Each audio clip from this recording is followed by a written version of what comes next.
तो आप सबका युवा तक कार्यक्रम में एक बार फिर से स्वागत है। यानी कि कल जो सीएमओ में 1 घंटे के करीब जो युवा बेरोजगारों की 20 सूत्रीय मांगों को लेकर वार्ता हुई।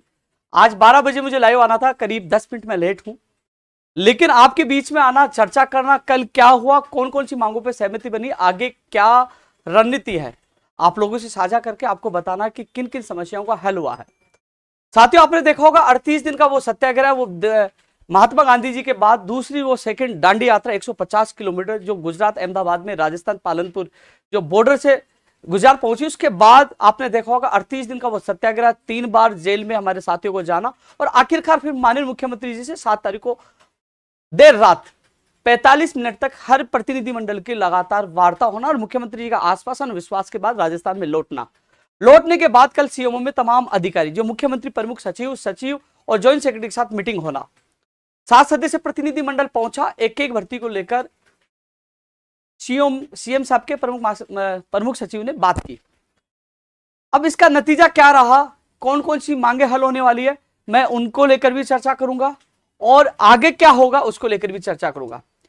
काफी लोग इंतजार कर रहे थे, कल मैं लेट आया, काफी लोगों से मिला, तो कल मैं आप लोगों को अपडेट नहीं दे पाया, लेकिन यह निश्चित है कि जो ये ऐतिहासिक एक आंदोलन जो हुआ, जो 38 दिन तक सत्याग्रह जो गुजरात अहमदाबाद में चला, इसका परिणाम सुगत और बेहतरीन युवाओं के लिए होगा।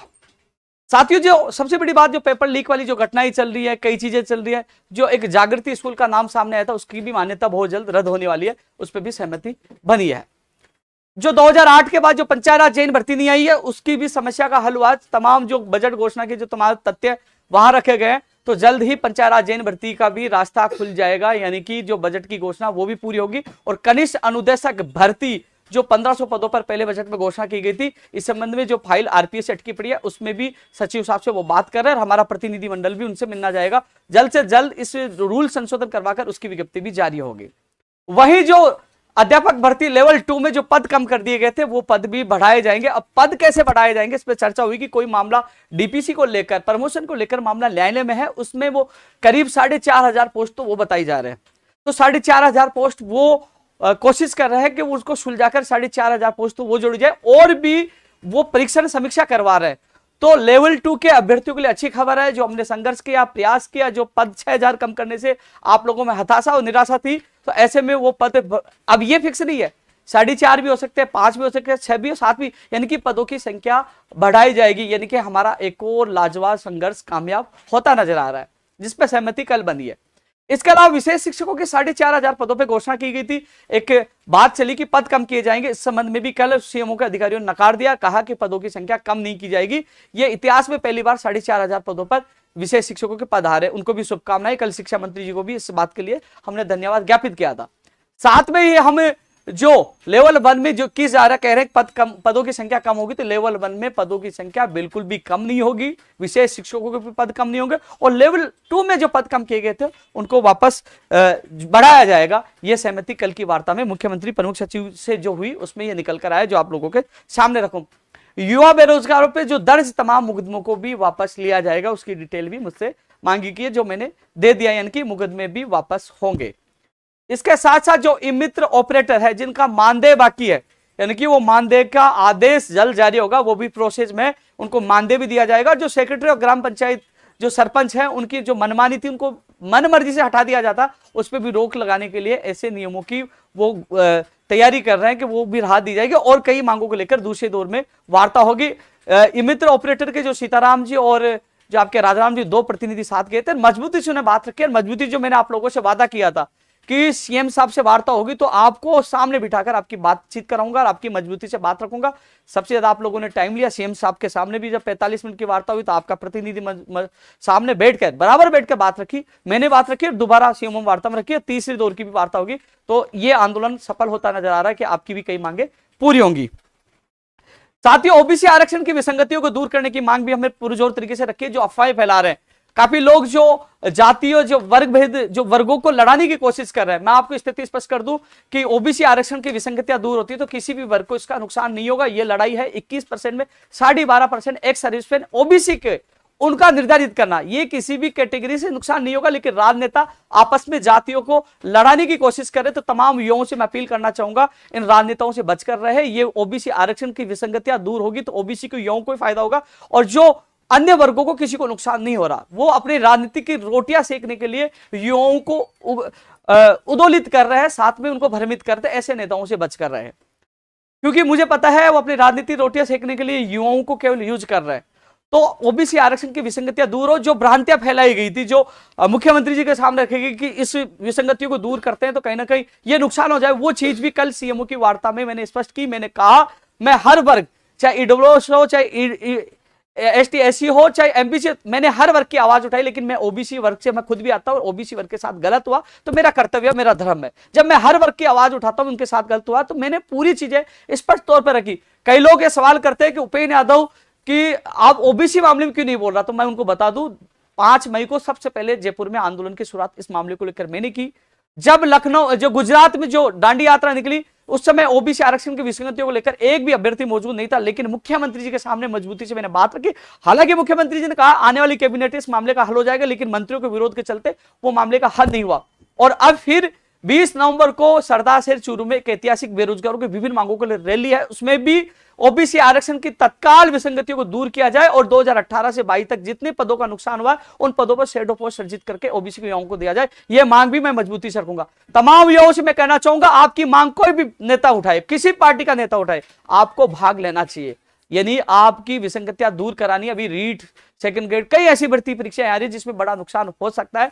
इसलिए 20 तारीख को भी आप लोग पहुंचे, एक ऐतिहासिक रैली है, इसमें मजबूती से मैं भी आवाज देता हूं। कोई भी नेता बुलाए, आपको जाना चाहिए, आपके अधिकारों के लिए जाना चाहिए। तो 20 तारीख को भी जो अन्य बेरोजगारों के अन्य विभिन्न मांगों को लेकर जो रैली है, क्योंकि वार्ता हुई है, वार्ता में करीब 1 घंटे से ज्यादा वार्ता चली है, कई मांगों पर को लेकर सहमति बनी, लेकिन मेरी जिद है परिणाम मिले मेरे युवाओं को, और परिणाम नहीं मिल जाता तब तक हमारा संघर्ष जारी रहेगा। जिद आप जानते हो, आपने देखा होगा मैंने जिद की थी कि जब तक मुख्यमंत्री जी से वार्ता नहीं होगी, बैठ के मेरे युवा नहीं मिलेंगे, न मैं सेविंग कटाऊंगा न कटिंग कराऊंगा। वो हालत देख लीजिए मैं किस हालात में हूं, ये जिद थी मेरी। हालांकि मुख्यमंत्री जी से मुलाकात हो चुकी है, लेकिन कई मांगों को लेकर अभी भी मेरी जिद है, क्योंकि इस वार्ता में परिणाम निकले, मेरे युवाओं को न्याय मिले, राहत मिले। साथियों, कल 7 सदस्य प्रतिनिधिमंडल मौजूद था, अलग अलग भर्तियों को लेकर चर्चा हुई है। 20 सूत्रें जो मांगे थी, कुछ मांगों को लेकर हमारी मीटिंग हुई है, कुछ मांगों को लेकर डीओपी सेक्रेटरी से मीटिंग अब होगी। मुख्यमंत्री प्रमुख सचिव कुलदीप राका जी 18 तारीख को चिकित्सा विभाग की तमाम भर्तियों को लेकर मीटिंग लेंगे, चाहे वो रेडियोग्राफर हो, लैब टेक्नीशियन हो, नर्सिंग ऑफिसर हो, एसीजी हो। जो 2020 की रेडियोग्राफर लैब टेक्नीशियन की एक और सूची जारी करने का मामला हो, चाहे प्रयोगशाला सहायक हो, नर्सिंग भर्ती 2018 हो, 13 हो, तमाम मांगों को लेकर वो चिकित्सा विभाग के अधिकारियों की मीटिंग लेंगे। उसके बाद अन्य विभागों की मीटिंग लेंगे, फिर हमारे प्रतिनिधिमंडल को, यानी कि मुझे और मेरे साथियों को बुलाया जाएगा। उस मीटिंग में भी कई समस्याओं का हल होगा, कई बेरोजगारों को खुशियां मिलेगी। मैंने आज इस लाइव में मैंने बताया कि अध्यापक भर्ती लेवल 2 में भी पद बढ़ेंगे, एक अच्छी खबर थी। मुकदमे वापस लेंगे, एक अच्छी खबर थी। एक जो सुबह में शिक्षा मंत्री से मिला, शिक्षा मंत्री जो विद्या संबल योजना के लिए शिक्षा मंत्री जब मैं धन्यवाद देने पूछा था, विशेष शिक्षकों की जो घोषणा की हमारी मांग पर, उसके लिए तो उन्होंने सीधा जाते कहा कि मैंने आपका वीडियो देखा था, आप विद्या संबल योजना के लिए कुछ बोल रहे थे। उन्होंने कहा कि विद्या संबल योजना हम तब तक ही लागू कर रहे हैं क्योंकि जब थर्ड ग्रेड जो 46,000 से ज्यादा पदों पे होने वाली है, सेकंड ग्रेड फर्स्ट ग्रेड होगी, तो हमारे पास ये शिक्षक आ जाएंगे। जब तक हम वैकल्पिक जो शिक्षा के लिए हम इन शिक्षकों को लगा रहे हैं, जैसे ही वो आ जाएंगे इनको हटा दिया जाएगा। हम लोग इनको संविदा पे नहीं ले रहे हैं, केवल जब तक कमी है उस कमी को पूरी करने के लिए इन लोगों को हम ले रहे हैं। इसको कैसे हटा दिया भाई? लाइव चल रहा था, मुझे दिखता रहता है।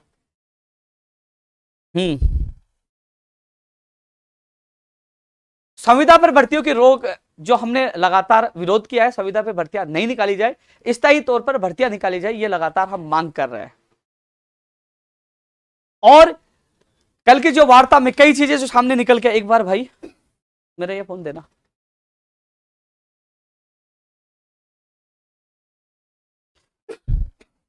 बहुत दिन होगा युवा तक कार्यक्रम आए हुए, आप लोगों से मिले हुए। मैं कुछ चीज आपको बता रहा था।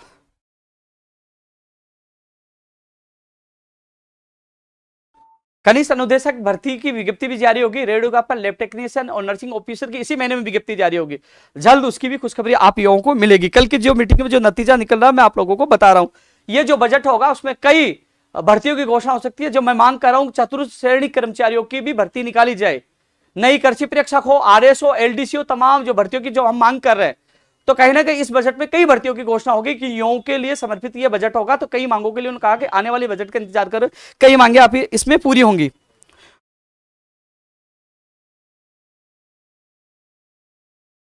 इसके अलावा साथियों जो तमाम जो मांगे हैं, जिन मांगों को लेकर युवाओं के जो लगातार इंतजार है, लगातार संघर्ष कर रहे थे, मैं आपको बता दूं जो कंप्यूटर अनुदेशक भर्ती में जो पेपर इतना कठिन आया था कि 40% भी लोग नहीं बना पाए, उसमें शिथिलता की जो मांग थी, इस पर एक बार वो अपने अधिकारियों से मीटिंग कर रहे हैं। तो वो अभ्यर्थी जो लगातार मांग कर रहे हैं, दूसरा एक पक्ष है वो ये कहता है कि हमें नई भर्ती की मांग कर रहे हैं।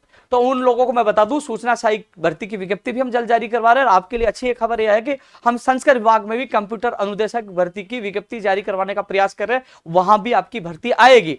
लेकिन जो ये भर्ती आई इसमें इतना उन्होंने 11 क्वेश्चन जिसमें 4 डिलीट कर दिए गए, 7 का आंसर चेंज कर दिया गया। और आपने देखा होगा कि जो नेट और गेट का लेवल का पेपर था, तो गलती किसकी थी? ऐसे में शिथिलता मिलनी चाहिए। मैं पहले भी साथ था, आज भी साथ हूं। कुछ लोग दबाव कर रहे, मैं दबाव में तो किसी के बाप की भी नहीं सुनता। दबाव में मैं जब सरकारों से सीधे टकराता हूं तो डरता किसी भी नहीं, सत्य का साथ देता हूं और देता रहूंगा। लेकिन बात ऐसी है कि इन लोगों ने संघर्ष किया है, पैदल चले, भूखे रहे, तो उनको शिथिलता मिलनी चाहिए। मैं अंतिम शास्त्र के लोगों के लिए लड़ूंगा और सफलता भी मिलेगी, सफलता मिलेगी। और जो नई भर्ती की बात करें तो संस्कृत विभाग में भर्ती निकलवाएंगे, ये हम लोग पूरा प्रयास कर रहे हैं। और मैं जो जिम्मेदारी लेता हूं उस पर परिपूर्ण मैं खरा उतरता हूं। जो पूरा राजस्थान जानता है, तो आपको उस जगह भी खुशखबरी मिलेगी, उसके लिए मैं प्रयास कर रहा हूं। सूचना सहायक के लिए भी हम प्रयास करें। अभी तो वो विभाग से वहां नहीं पूछी, जो पदों का वर्गीकरण मांगा गया था, जो उसने कुछ जानकारियां मांगी थी, उसकी जानकारी बोर्ड में नहीं पूछी, जिसकी वजह से सूचना सहायक की विज्ञप्ति जारी नहीं हो पाई। जैसे विभाग से पूछेगी उसके बाद उसकी विज्ञप्ति जारी हो जाएगी। विभाग में जल्दी ही मैं संपर्क करूंगा। पंचायत राज जैन भर्ती की जो पप्पूराम कुछ मौजूद था, मजबूती से मैंने बात रखी। 2,19,00,000 रुपए लिए गए आवेदन में। 2008 के बाद 2013 में भर्ती आई और उसके बाद 2017 में उसको रद्द कर दिया गया। लेकिन अभी तक पहले बजट की घोषणा आज भी अधूरी है। तो हमने कल मजबूती से बात रखी है, इस पे वो परीक्षण करवा रहे हैं। बजट में कहां घोषणा हुई, सारी विभाग से रिपोर्ट मांग रहे हैं, विभागीय अधिकारियों से मीटिंग कर रहे हैं। तो इसमें जल्द रास्ता निकलेगा। यानी 2008 के बाद पंचायती राज जैन भर्ती का भी रास्ता खुलेगा। यानी कि संघर्ष कामयाब होता नजर आ रहा है। लेकिन जो तमाम लोगों को जो मैं कह रहा हूं, जो वार्ता सकारात्मक थी, मुख्यमंत्री जी की पहल पर थी, अच्छी थी। मुख्यमंत्री जी का आपने बयान भी देखा होगा कि ये कह रहे थे कि हमने गुजरात से युवाओं को बुलाया और हमने उनको समझाया, वो समझ भी रहे थे। कुल मिलाकर युवाओं की मांगों की तरफ सरकार का ध्यान आकर्षित है। मीटिंग हुई है, दोबारा फिर मीटिंग होगी। लेकिन हम लोग लगातार जो हम संघर्ष करें उसको रोकेंगे नहीं जब तक हमें परिणाम ना मिल जाए। इसलिए 20 नवंबर को सुबह 10 बजे सरदार से चूरू में युवा बेरोजगार आक्रोश रैली का ऐलान किया है।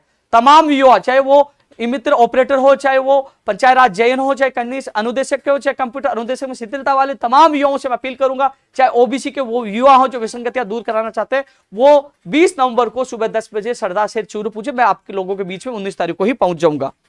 संविदा में भर्ती पर रोक लगाने की मांग हम लगातार कर रहे हैं। इसके अलावा जो नई भर्तियां जिसमें रेडियो पर लैब टेक्नीशियन, जूनियर अकाउंटेंट का मैंने विरोध किया। सीईटी की वजह से राजस्थान पुलिस भर्ती, जूनियर अकाउंटेंट और इसके अलावा एलडीसी भर्ती में देरी है। मैंने सवाल ये उनके सामने ये उठाया कि आप हर साल सीईटी करवा रहे हो, क्या हर साल आपके पास भर्तियां कहां से आएंगी? जब पहली सीईटी में आप 2,500 पदों पर वैकेंसी है, तो हर साल सरकार के पास वैकेंसियां कहां से आएंगी? जो केंद्र सरकार की योजना, जो केंद्र सरकार लागू नहीं कर पाई, उसको राज्य सरकार ने लागू किया, क्या से सरकार ये भर्तियां लेके आएगी? ये सवाल उनको अच्छा लगा। वो इस संबंध में डीओपी सेक्रेटरी से हमारी मीटिंग करवा रहे हैं।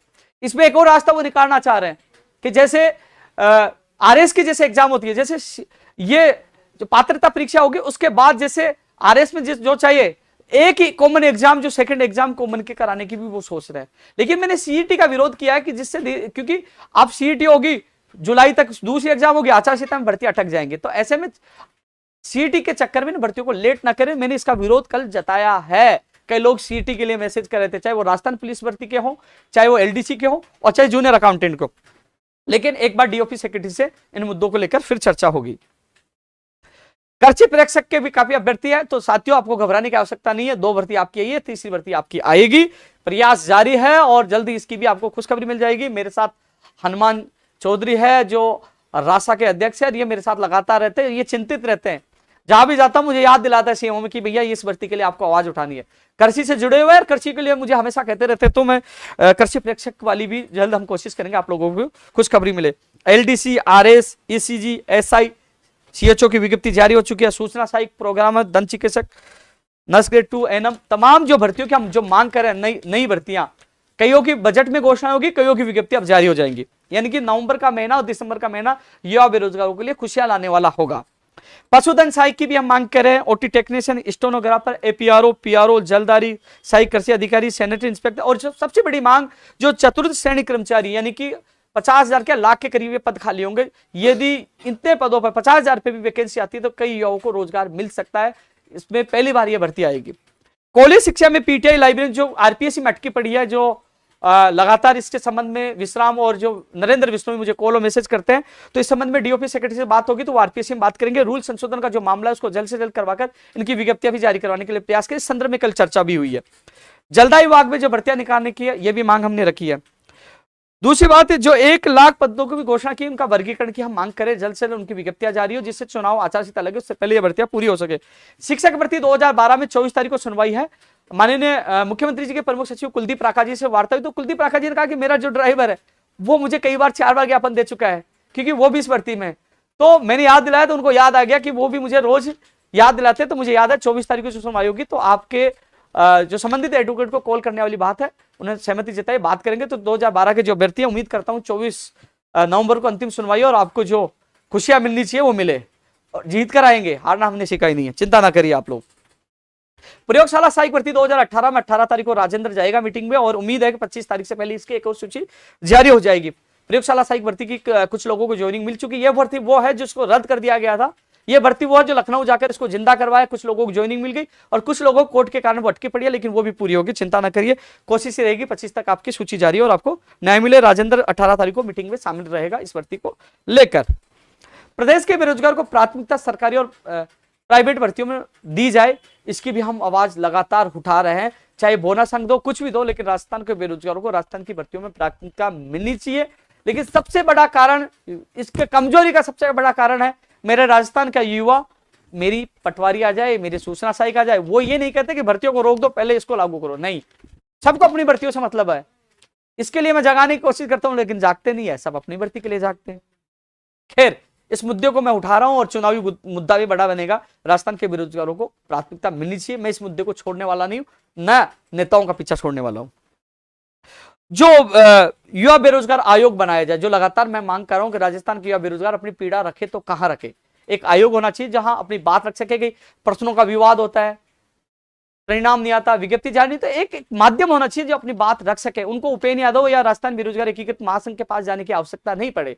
यानी कि एक अपनी बात रखने का एक अधिकार युवा को मिलना चाहिए, जो हम युवा बेरोजगार आयोग की मांग कर रहे हैं। बेरोजगारी भत्ते में अनिवार्य की जो इंटर्नशिप है उसको भी रद्द करने की हम मांग कर रहे हैं, क्योंकि बिना शर्त देने की घोषणा जो घोषणा पत्र में की गई थी, चुनावी घोषणा पत्र में। कृषि व्याख्याता भर्ती में सभी कृषि के विषय को शामिल किया जाए, ये मांग कर रहे हैं। और जो महात्मा गांधी इंग्लिश मीडियम स्कूलों में 10,000 पदों पर भर्ती करने की घोषणा की थी, तो उस पर नियमित भर्ती की जाए, ये मांग भी हम कर रहे हैं, क्योंकि ये बड़ी भर्ती होगी इंग्लिश मीडियम स्कूलों के लिए, तो ये हम मांग कर रहे हैं। फर्जी डिग्री, डिप्लोमा, खेल प्रमाण पत्र, दिव्यांग सर्टिफिकेट के लिए भी कानून बनाया जाए, ये मांग पहले से हम लगातार करते हैं और अभी भी कर रहे हैं। 21 फरवरी 2021 को समझौते की मांगे हैं वो भी पूरी की जाए, लखनऊ समझौते की मांगे पूरी की जाए, और ओबीसी आरक्षण वाला जो मैं बोल चुका हूं, मुकदमे जो बेरोजगार दर्ज है वो वापस ली जाए। नर्सिंग भर्ती 2013 और नर्सिंग भर्ती 2018 की मैंने मांग रखी है, जो चिकित्सा विभाग की भर्तियों में उसको लेकर चर्चा होगी। साथियों, 20 नवंबर को सरदार शहर, कई लोगों का सवाल होगा कि जब वार्ता सकारात्मक हो गई तो आप लोग फिर से रैली क्यों कर रहे हो। ये रैली है अपने आप को जिंदा रखने के लिए कि हाँ, युवा जिंदा है, आक्रोश है और उनमें जुनून है। यदि इस वार्ता का परिणाम नहीं निकलता, हालांकि सकारात्मक हुई, लेकिन हमें परिणाम चाहिए। जो चीजें उन्होंने वादे किए वो हमें आदेश चाहिए, और जब तक आदेश जारी नहीं हो जाते हैं, जब तक युवाओं को परिणाम नहीं मिल जाता, हमारा संघर्ष जारी रहेगा। हाँ, ये जरूर संघर्ष का जो रणनीति है, हम शांतिपूर्वक हम लोग हमारी आवाज बुलंद करेंगे, मुख्यमंत्री जी से गुहार करेंगे, पुकार करेंगे, आपने बुलाया था, आप हमारी मांगों को पूरा करिए। और लगातार मैं मुख्यमंत्री जी का बयान देख रहा हूं, मुख्यमंत्री जी कह रहे हैं कि इस बार युवाओं के लिए बजट होगा। मुख्यमंत्री जी कह रहे हैं कि हम युवाओं के लिए बहुत कुछ किया। मैं खुद मानता हूं कि काफी भर्तियां निकाली गई है, मैं मानता हूं, लेकिन ये तमाम मांगे पूरी कर दोगे तो राजस्थान का युवा सदैव ऋणी रहेगा, मैं ऋणी रहूंगा। आपके आश्वासन पे, आपके विश्वास पे गुजरात से राजस्थान लौटे हैं। उम्मीद है जो वार्ता का दौर एक समाप्त था, दूसरा वार्ता का दौर आएगा तो कई मांगे हमारी पूरी हो चुकी हैं और कई मांगों की घोषणा होगी। इसके लिए हमारा संघर्ष जारी है। जागृति स्कूल जो पेपर लीक में लिप्त थी उसकी मान्यता रद्द होगी, इस पर कल सैद्धांतिक सहमति हमारी बनी थी। विद्या संबल योजना के बारे में आप लोगों को बता चुका हूं। वन रक्षक भर्ती परीक्षा का जो पेपर लीक हुआ, एक कोचिंग का नाम सामने आ रहा है, तो मैं तो मांग भी कर रहा हूं और कल भी मैंने बात की थी और मैं फिर मांग कर रहा हूं, जो कोचिंग इसमें लिप्त है उसकी संपत्ति जब्त की जाए, जिसमें जो कोई भी हो, कितना भी बड़ा इसमें वो हो, उसको जेल के अंदर डाला जाए। 10 साल की सजा का प्रावधान उस पर लागू होना चाहिए। जो कोचिंग वाला मेरा लाइव देख रहा है सोच लीजिए मैं तो पीछा छोड़ने वाला हूं नहीं, क्योंकि युवाओं के सपनों को बेचने वालों को बख्शा नहीं जाएगा, क्योंकि उनको जेल के अंदर होना चाहिए और उनकी संपत्ति जब्त होनी चाहिए। नया कानून जो 14 अक्टूबर को जब मैं आमरण अनशन में बैठा, अनशन के बाद सरकार नया कानून लेके आई, गैर जमानती कानून, जिसके तहत 10 लाख से 10 करोड़ का जुर्माना है, 5 से 10 साल की सजा है और संपत्ति जब्त करने का प्रावधान है, मान्यता रद्द करने की प्रावधान है। तो इन चीजों को लागू करते हुए अपराधियों में डर होना चाहिए। अपराधियों में जब तक डर नहीं होगा, ये बेखौफ होकर ये अपराध करते रहेंगे, युवाओं के सपनों को बेचते रहेंगे। इसलिए मैंने कल भी सीओ में बात रखाई थी, आपको सख्त एक्शन लेना होगा। तो उनके खिलाफ मैंने चेयरमैन मोदी जी से मिलकर मैंने निवेदन किया कि ये लीक हुआ है, ये युवा बेरोजगारों का भविष्य के साथ बड़ा खिलवाड़ हुआ है। सरकार तो और जो बोर्ड जो ये तो आसानी से कहते थे हमने भर्ती रद्द कर दी, हमने अपराधियों को पकड़ लिया। अरे पकड़ के कौन सी आपने बहादुरी प्राप्त कर ली? आप जो 3 साल से लोग तैयारी कर रहे हैं, मेहनत कर रहे हैं, कर्जा लेकर तैयारी कर रहे हैं, वो उनका अच्छा पेपर होता, घर पहुंचते पता चला भर्ती परीक्षा रद्द हो गई। क्या नेताओं के चुनाव होते हैं, उनको जीतने के बाद ये कहते थोड़ी देर बाद कि भैया आप हार गए, क्या हालत हो गई? आधे नेताओं का हार्ट अटैक आ जाएंगे, हॉस्पिटल में एडमिट हो जाएंगे। क्या युवाओं का भविष्य नहीं है? क्या नेताओं का भविष्य है? क्या यहाँ बायोमेट्रिक लागू नहीं हो सकती? क्या एक्शन तुरंत नहीं लिया जा सकता? क्या एक अपराधी की संपत्ति जब्त की जाती है और 10 साल की सजा का उसको जेल में डाला जाता, तो कहीं नहीं कि अपराधियों में डर होता। मेरा मानना है कि इसमें नेताओं का, इनको गिरोह को एक तरह से सपोर्ट किया जा रहा है, यानी कि नेता और पेपर माफियों का एक गठजोड़ है, वो राजस्थान में खत्म होना चाहिए। और जब तक ये गठजोड़ खत्म नहीं हो जाएगा, मैं पीछा छोड़ने वाला नहीं हूं, पीछे लगा हूं, तो ये गठजोड़ खत्म भी होगा, क्योंकि 2023 दूर नहीं है। मैंने एक नारा दिया है, 2023 न जाति और धर्म के नाम पे चुनाव होंगे, 2023 में चुनाव होंगे नौकरी और रोजगार के नाम पे। मैं तमाम युवाओं से यही अपील करना चाहूंगा, युवा साथी नेताओं को पहचानिए, देखिए, जानिए। आप बताइए 38 दिन तक जब आंदोलन हुआ, सड़कों पे पड़े, हमने काली दिवाली अहमदाबाद गुजरात में मनाई, एक भी एमएलए, हमारे बलजीत यादव जी बेरोड के, ये कहते थे कि मैं युवाओं के लिए आवाज उठाता हूं, लेकिन हेलीकॉप्टर उड़ा रहे हैं वो, लेकिन उन्होंने एक दिन भी ट्वीट क्यों नहीं किया? क्यों मुख्यमंत्री जी को नहीं बोला कि बेटियां सड़कों पे है, काली दिवाली बना रहे हैं, 38 दिन हो गए, 3 बार गिरफ्तार कर लिया, क्यों नहीं बोले बलजीत जी? और भी निर्दलीय विधायक जो अपने आप को युवा हितैषी बोलते हैं, क्यों नहीं बोले? युवाओं के लिए आवाज क्यों नहीं उठाई आप लोगों ने? हेलीकॉप्टर में घूमने का समय है, जो युवाओं के नाम पर आप भाषण देके लोगों को लगता है कि हाँ अच्छा भाषण दिया, हमारा हितैषी है, तो आपने आवाज क्यों नहीं उठाई? मैं सवाल पूछ रहा हूं, युवाओं की तरफ से सवाल पूछ रहा हूं, और यह सवाल आपकी विधानसभा होने वाले चुनावों में भी युवा आपके सामने खड़ा होकर पूछेगा। मैं आपके जो निर्दलीय विधायक बलजीत यादव जी के अलावा जो तमाम और विधायक है जो अपने आप को युवा कहते हैं, युवा हितैषी कहते हैं, उन सबके लिए सवाल है। राजस्थान का युवा सवाल करेगा आपसे कि जब राजस्थान का युवा काली दिवाली बना रहा था, जब राजस्थान का युवा जेल जा रहा था, जब राजस्थान का युवा भूखा था, जब पैदल चल रहा था, जब वो बरसात में भीग रहा था, तब ये नेता चुप क्यों बैठे थे? भाई सर्दी तो भाई, सर्दी तो भाई, रजाई तो ओढ़ोगे, उस समय तो गर्मी थी, क्यों चुप बैठे थे? क्यों मुख्यमंत्री जी तक के पास जाके अपील क्यों नहीं की? मीडिया में क्यों नहीं बोला? लेटर क्यों नहीं लिखा? ट्वीट क्यों नहीं किया? क्योंकि चुनाव आ गए, थोड़ा सा भाषण दे लेंगे हम तेज गति से, ऊंची आवाज में बोलकर कहेंगे हम युवा हितैषी हैं। राजस्थान के युवाओं ने जाना है 38 दिन तक दूसरे प्रदेश में जाकर सड़कों पर रहकर, भूखे रहकर जो संघर्ष किया, वो दर्द वो जानते हैं। मैं तमाम युवाओं से अपील करना चाहूंगा, कोई भी नेता हो, सवाल पूछिए, आपका अधिकार है, जानिए कि आप युवाओं के साथ क्यों नहीं हो। पेपर माफिया बेरोजगारों के सपनों को बेच रहे हैं, आप उनके खिलाफ क्यों नहीं बोल रहे हो? तमाम जो मांगे हैं, लंबित भर्तियां पूरी क्यों नहीं हो पा रही है? बजट की घोषणाएं पूरी क्यों नहीं हो पा रही है? युवाओं को न्याय क्यों नहीं मिल पा रहा है? आप आवाज उठाइए, हमारा अधिकार है। नहीं सुनते तो 2023 में देखेंगे, 2023 में जीत की चाबी राजस्थान के युवाओं के हाथ में होगी। क्योंकि साथियों, एक सवाल बेरोड एमएलए का नहीं है, सवाल उन तमाम एमएलए का जो अपने आप को युवा कहते हैं। आप सोचिए, मेरे भी बहुत अच्छे संबंध थे पीसीसी गोविंद सिंह डोटासरा जी से, मुख्यमंत्री अशोक गहलोत जी से, सचिन पायलट जी, तमाम बड़े नेताओं से अच्छे संबंध थे। लेकिन मैंने संबंध का कभी विचार नहीं किया कि मैं आवाज उठाऊंगा तो मेरा संबंध बिगड़ जाएगा। मैंने यह सोचा कि संबंध चाहे बिगड़ जाए, लेकिन युवाओं का भविष्य नहीं बिगड़ना चाहिए। जहां अन्याय हुआ, जहां पेपर लीक हुआ, सीना तान कर खड़ा हो गया और विरोध किया। और विरोध में मुझे क्या मिले? मुकदमे, जेल, लाठियां, संघर्ष। लेकिन मैंने यह नहीं सोचा कि मैं मेरे संबंधों को निभाऊं। संबंध अपनी जगह है, यहां युवाओं के भविष्य का सवाल है। यही तो कह रहा हूं, जाति और धर्म के नाम पर आपको भ्रमित नहीं होना है, अपनी ताकत दिखानी है। हम युवा हैं, और युवा का उल्टा वायु होती है। आप जानते हो वायु चलती है तो क्या क्या होता है। सवाल है युवा का भविष्य का, सवाल है पेपर लीक मुक्त राजस्थान का, सवाल है रोजगार का, सवाल है पापी पेट का। तो या साथियों, या तो आप संघर्ष कर लीजिए, बोलने की हिम्मत रखिए, सच को सच कहिए और गलत को गलत कहिए। आज मुख्यमंत्री जी को भी पता है कि ये गलत का विरोध करता है। मैंने साफ शब्दों में जब 7 तारीख को रात को देर रात मुख्यमंत्री जी से वार्ता, मैंने कहा कि यहां एक नहीं 4 मुकदमे दर्ज कर दिए गए। दिसंबर 2021 में जो वार्ता हुई उसकी वो मांगे अधूरी है। सारी चीजें मैंने रखी, इसलिए हम मजबूरी में गुजरात आए।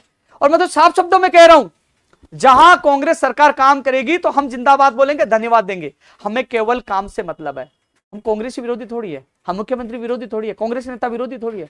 हम तो उन गलत चीजों का विरोध कर रहे हैं जो युवाओं के साथ अन्याय हो रहा है, न्याय दिलाने के लिए लड़ रहे हैं। जहां अच्छा काम किया, जैसे विशेष शिक्षकों की घोषणा हुई, तो सबसे पहले जाके मैं कल शिक्षा मंत्री जी को मैं धन्यवाद देके आऊं, 11 किलो की माला पहनाकर स्वागत करके आए। और आगे भी जब अच्छा काम होगा तो मैं धन्यवाद दूंगा। यदि अब वार्ता सफल होती है, युवाओं की मांगों को माना जाता है, मैं धन्यवाद दूंगा, सबके सामने दूंगा। और मांगों को नहीं माना जाता है तो हमेशा की तरह विरोध करूंगा, टकराऊंगा, चाहे मुझे लाठी बरसाओ, चाहे जेल में डालो। ना झुकूंगा, ना रुकूंगा, सच के लिए लड़ूंगा, अंतिम सांस तक लड़ूंगा। पूरा राजस्थान जानता है।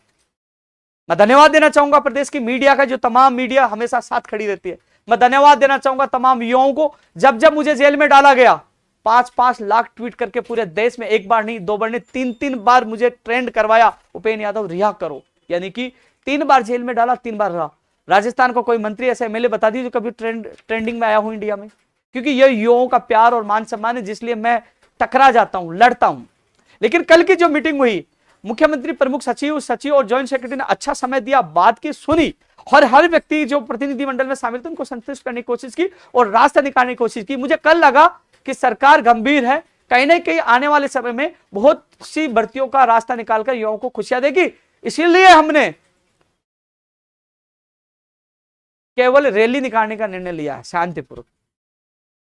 और उम्मीद है कि जिस प्रकार मुख्यमंत्री जी लगातार बोल रहे हैं, मीटिंग का दौर दूसरा शुरू होगा तो कई मांगों की समस्याओं का हल होगा। क्योंकि कुछ लोग मुख्यमंत्री जी को गुमराह करते हैं, गलत बातें पूछाते हैं, जबकि हम स्पष्ट शब्दों में कह रहे हैं हम विरोधी नहीं है, हमारा काम होगा तो हम धन्यवाद देंगे, और दिया है भी, पहले भी, आगे भी देंगे। केवल हमारी मांगों से मतलब है। काफी कमेंट पीछे आ रहे हैं, बहुत तेज चल रहा है, मैं देख के कोशिश करूंगा बोलने की। बहुत तेज चल रहा है यार ये तो। हाँ, वीडियो रिजल्ट तू मुझे बता देना भाई हनुमान। ग्राम विकास अधिकारी भर्ती का रिजल्ट, मेरी बात हुई है, चेयरमैन साहब से मैं मिला हूं, बात हुई है। उन्होंने ये कहा है कि कोशिश रहेगी, ज्यादा नहीं, शुक्रवार तक कोशिश रहेगी। यदि काम हो गया तो शुक्रवार को जारी हो जाएगा, नहीं तो गुरुवार शुक्रवार तक हम जारी कर देंगे। यानी कि आने वाले वीक में आपका 100% परिणाम जारी हो जाएगा। वो इंतजार कोशिश करेंगे इस शुक्रवार तक, यानी 18 तक। नहीं होता तो फिर अगले वीक में ही होगा। उन्होंने कहा अगले वीक में 100% जारी हो जाएगा। उसके बाद कंप्यूटर अनुदेशक भर्ती का भी परिणाम जारी होगा। कंप्यूटर अनुदेशक भर्ती में चयनित अभ्यर्थियों को घबराने की आवश्यकता नहीं है। किसी भी प्रकार की आपकी नियुक्ति प्रक्रिया में बाध्यता यानी कि बाधा नहीं आएगी, वो मेरी जिम्मेदारी है चयनित अभ्यर्थियों को ज्वाइनिंग दिलाने की। कुछ भी बाधा नहीं आएगी, घबराने की आवश्यकता नहीं। जो कुछ लोग कह रहे हैं कि शिथिलता वाले मामले के चक्कर में नियुक्ति अटक जाएगी, नहीं हो, ये मैंने जिम्मेदारी ली है। कई लोग, आपके लोग कहते हैं कि उपेंद्र यादव तो कंप्यूटर अनुदेशक भर्ती को गोद ही ले लिया, क्योंकि जब संविदा पे निकाली गई थी तो लखनऊ में जाकर विरोध प्रदर्शन करना, प्रियंका गांधी जी से मिलना और इस संविदा से स्थायी करवाना, तो आप पता है हर जगह मैंने साथ दिया है। तो आपको घबराने की आवश्यकता नहीं है। आपको चयनित अभ्यर्थियों को बिल्कुल मजे से मस्त रहो, अब जिंदगी जी लो। ज्वाइनिंग के बाद आपको समय नहीं मिलेगा, जितना घूमना घूम लो, मूवी देखना देख लो।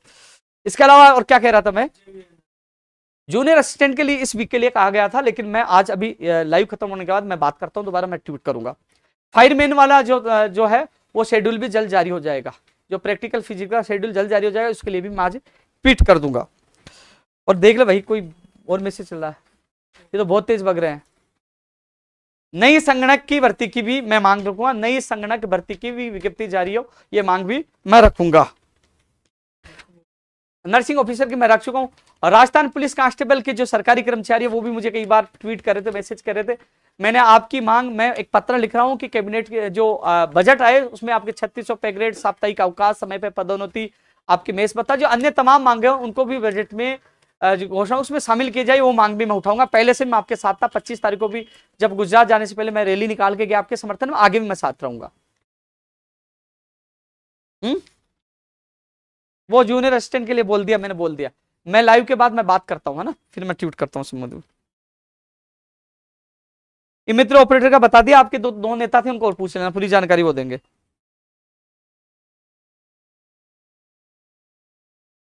और किसी का कुछ को सवाल दे, मैं फेसबुक पे देख लेता हूँ। ये तो भग रहा है यार, ये स्पीड नहीं देख पाएंगे, स्पीड तेज है। मैं फेसबुक पे देख लेता हूँ एक बार। एलडीसी 2013 करवा दी ना 4000 पदों पर, 6000 पदों की मांग रखनी आप कह रहे हो, लेकिन कम से कम 6000 पदों के लिए घर से तो निकली है, लड़ झगड़ के 2 साल बाद वो आपकी वो ज्वाइनिंग करवाई है 4000 पदों पर निकलवा कर। एक भी व्यक्ति धन्यवाद देने के लिए नहीं आया भैया, यह स्थिति है। कम से कम मिठाई तो खिला देते यार, इतना लड़ झगड़ के आपकी भर्ती करवाई है 9 साल बाद। मैं इस पे देखता हूँ फेसबुक कोई कमेंट। पीटीआई वाले आदेश आज हो जाएंगे, 2 तारीख से 16 तारीख तक उनके दस्तावेज सत्यापन की प्रक्रिया पूरी होगी। आज आदेश कर्मचारी चयन बोर्ड द्वारा कर दिया जाएंगे। सेकंड ग्रेड जो लाइब्रेरियन के जो पद बढ़ाने वाले अभ्यर्थी कल भी मिले थे, आज उनके साथ मैं सचिवालय में उच्च अधिकारियों से मुलाकात कर रहा हूं। कोशिश करेंगे जो उनके पद बढ़ाने की जो प्रक्रिया को लेकर वो संघर्ष करें, उनकी मांग आज मजबूती से रखूंगा। नर्सिंग ऑफिसर भर्ती की और तमाम भर्तियों को लेकर 18 तारीख को मीटिंग है, कोशिश करें जल्द से जल्द इन भर्तियों की विज्ञप्तियां जारी हो। नरेंद्र भाई, ओबीसी आरक्षण की विसंगतियों को लेकर हम कोशिश कर रहे हैं। नई भर्ती की मांग करेंगे डबल कृषि प्रेक्षक की मैं बोल दिया। डबल पहले भी कोर्ट में अटकी पड़ी, एक वो कोर्ट में अटकी पड़ी है जो पशु चिकित्सक भर्ती 2019 डबल फूड सेफ्टी ऑफिसर, वो फैसला सुरक्षित है, जल्दी वो फैसला ओपन होगा, उसके बाद आगे की प्रक्रिया शुरू होगी। क्योंकि न्यायालय में जो लंबित है उस संबंध में देखो जज साहब भी फैसला करेंगे कि उसको हम नहीं कर सकते, बाध्य नहीं कर सकते साहब आप फैसला ओपन करो, लेकिन अब समय आ चुका है, शायद लिखा जा चुका होगा, जल्द ही फैसला ओपन होगा। जो 3-4 भर्तियां जो जुड़ी हुई है, चाहे फूड सेफ्टी ऑफिसर हो, डबल और पशु चिकित्सक भर्ती 900 पदों पर 2019 की वो भर्ती हो, ये सारी भर्तियां मुझे मामले पता है, मैं क्यों बोल रहा हूं, मुझे सारे मामले संज्ञान में, मैं हर भर्ती के लिए हर युवा के लिए भागता हूं, कोशिश करता हूं। जल्दा विभाग का आ गया, ओटीआर नहीं भैया, ओटीआर वाला आया ना अभी। प्रेम भाई धन्यवाद। पीडी भाई मैंने बोल दिया कनिष्ठ अनुदेशक वाला जल्द होगा।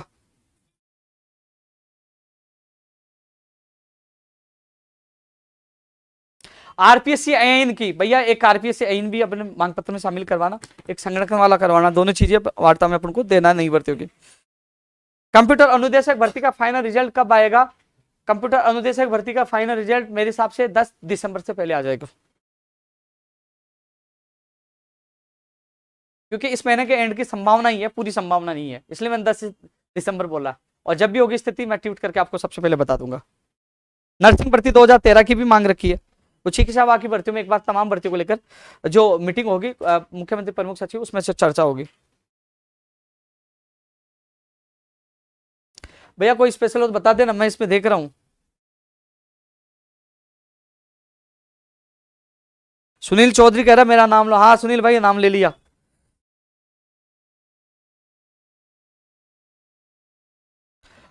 साथियों लाइव बहुत लंबा हो चुका है, मुझे भी अभी मीटिंग में जाना है। मैं आप सबको एक चीज कहना चाहूंगा कि 20 नवंबर को सुबह 10 बजे मैं चूरू सरदार से युवा आक्रोश रैली के लिए आ रहा हूं।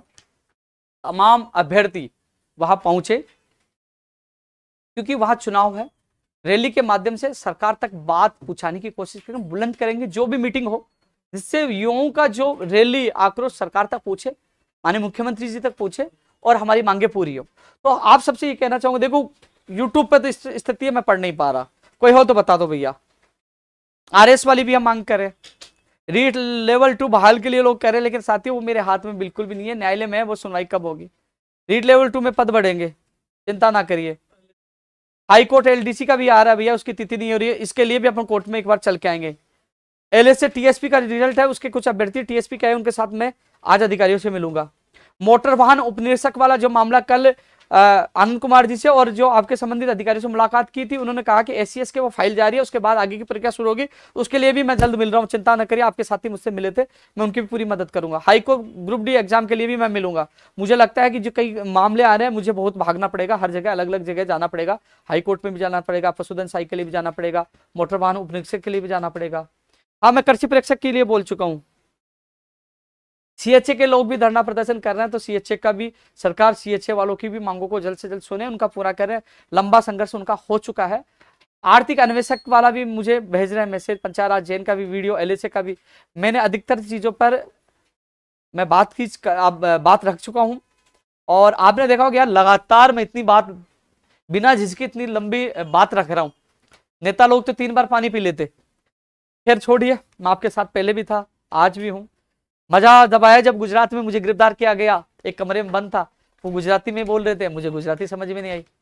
बस ये समझ मजा में छो, मैंने कहा मजा में छा, लेकिन ये नहीं समझ आगे कि वो क्या बोल रहे थे। लेकिन खैर, जो दांडी यात्रा का जो अनुभव, जो सड़कों पे सोना, जेल जाना, पैदल चलना, और जो पूरा अनुभव मेरे जीवन का सबसे बड़ा अनुभव है, मैं इस पे किताब भी लिखूंगा कि दांडी यात्रा एक संघर्ष की एक अनोखी कहानी है। महात्मा गांधी जी के पास आधुनिक भारत में ये पहली दांडी यात्रा होगी। महात्मा गांधी जी ने तो निकाली थी, उनकी 150वीं जयंती पर ये युवा बेरोजगारों की मांगों को लेकर 150 किलोमीटर 1100 लोग पैदल चढ़ना, सड़कों पे सोना, पुलिस का सामना करना, बरसात का सामना करना, भूखा रहना, और बहुत बेहतरीन संघर्ष था। इससे बहुत कुछ सीखने को मिला है। एक समय था कि वहां हमें जब मुझे उठा के ले जाती, जैसे फिल्मों में होता है, क्राइम ब्रांच का आना और 20-25 लोग आना, उठा के ले जाना, समझ में नहीं आया। मैंने सोचा एक बार तो भैया अपहरण हो गया, बाद में पता चला वो क्राइम ब्रांच के लोग थे। खैर, सत्य परेशान हो सकता है, पराजित नहीं हो सकता है, यानी कि सत्य में जयते, सत्य की हमेशा जीत होती है। आपके सामने मौजूद हूं, कोई मुकदमा दर्ज नहीं हुआ, मुख्यमंत्री से मुलाकात हुई, बेहतरीन 40 से 45 मिनट हमारी वार्ता हुई। दोबारा सीएम में आपने देखा, कल वार्ता हुई, फिर होगी, और कई मांगे पूरी हुई और कई मांगे आने वाले समय में पूरी होगी। मैं लास्ट बार आप सबसे अपील कर रहा हूं कि 20 नवंबर को सुबह 10 बजे सरदार से शुरू में आप लोगों से मुलाकात होगी। युवा बेरोजगार आक्रोश रैली में मुलाकात करेंगे। आप सबको अधिक से अधिक संख्या में पहुंचना। कोई बात रही तो बता देना भैया। मैंने 1 बजे का टाइम सचिवालय में पुस्तकालय अध्यक्ष भर्ती वालों को दे रखा है, वो कल से आए हुए हैं, तो उनके साथ भी मैं अभी जाऊंगा। पशुधन सहायक वाले भी, टीएसपी वाले भी अभ्यर्थी आए हुए हैं। तो साथियों, फिर युवा तक कार्यक्रम में एक और में आपसे मुलाकात होगी। तब तक के लिए जय हिंद, जय भारत।